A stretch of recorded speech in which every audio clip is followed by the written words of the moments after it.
Every payday, money lands in your account. Within days, most of it is gone. You tell yourself you'll save more next month, but next month never comes. You've probably been told the reason is simple. You don't earn enough. You spend too much on coffee, or subscriptions, or things you don't need. If you just worked harder, or budgeted better, your bank account would finally grow. But that explanation falls apart under real scrutiny, because some of the highest earners in the country are just as broke as people making a third of their salary. Doctors, lawyers, software engineers making six figures, living paycheck to paycheck, buried in debt, with almost nothing saved for the future. So if it isn't about income, what is it about? Economist Richard Thaler spent decades studying why people make irrational choices with money, even when they know better. His research helped prove something uncomfortable. Your brain isn't wired to build wealth. It's wired to survive the moment in front of you. Think about your own paycheck for a second. The moment it arrives, doesn't it already feel smaller than it should? Rent takes a chunk. Then groceries. Then a bill you forgot about. By the time you'd normally think about saving, the money already feels spoken for. This isn't a coincidence. It's a pattern. And it has a name. Psychologists call it present bias. Your brain values $1 today far more than $1 next year, even when the math says the opposite should be true. Daniel Kahneman, the psychologist who reshaped how economists understand decision-making, showed that humans consistently choose smaller immediate rewards over larger future ones. Not because they're foolish. Because that's how the human mind evolved. For most of human history, saving resources for a distant future wasn't rewarded. Survival meant eating today, securing safety today. A threat 5 years away didn't matter if you didn't make it through the week. Your brain still runs on that same programming, even though your environment has changed completely. Now stack modern life on top of that ancient wiring. Endless advertising. One-click purchases. Buy now, pay later apps that remove even the small friction of typing in a credit card number. Every part of the system is built to make spending effortless and saving forgettable. You're not weak for struggling with this. You're human. But understanding why it happens is the first step toward changing it. So what actually separates people who build wealth from people who don't? The answer surprises most people. It isn't income.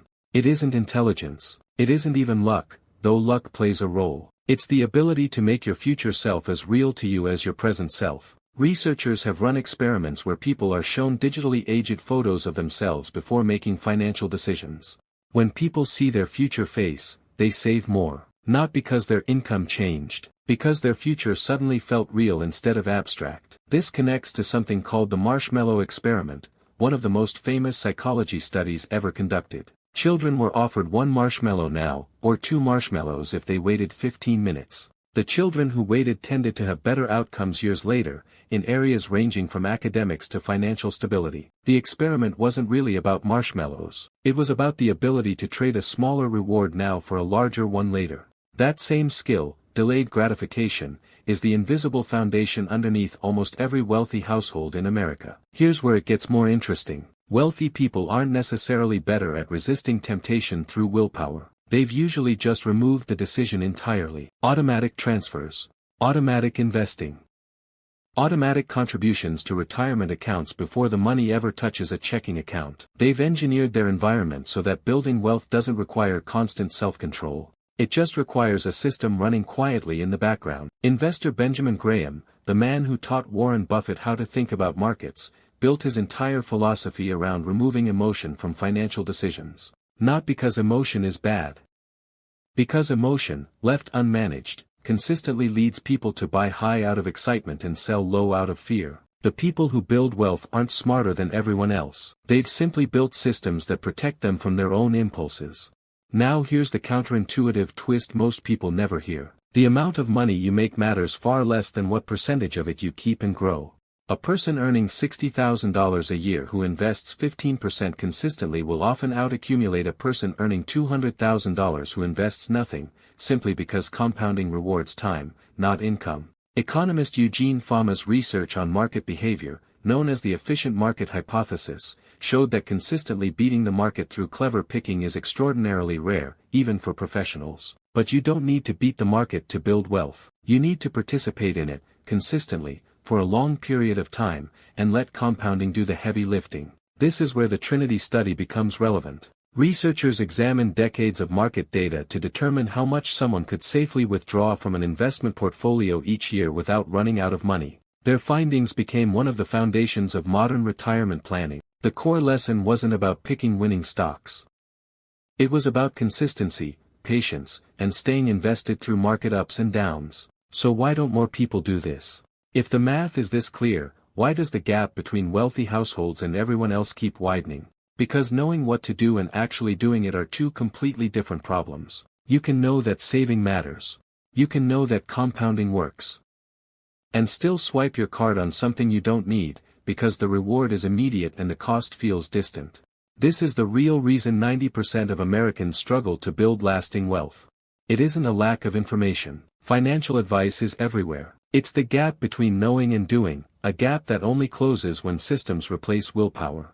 Here's the actionable lesson hidden inside all of this. Stop relying on discipline to save money.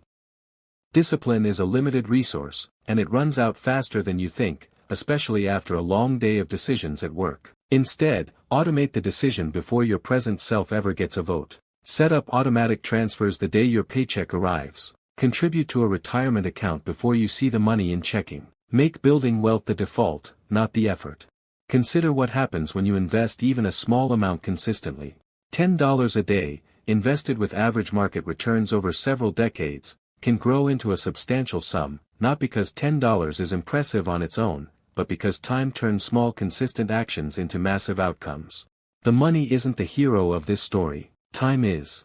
Now think about your own habits today. Every subscription you forgot to cancel. Every notification pushing you to buy something before a sale ends. Every buy now, pay later button making a purchase feel smaller than it actually is. These aren't random features of modern commerce. They are carefully designed to exploit the exact psychological patterns Kahneman and Thaler spent their careers studying. You are living inside a system engineered to make spending easy and saving hard. Recognizing that system is not paranoia.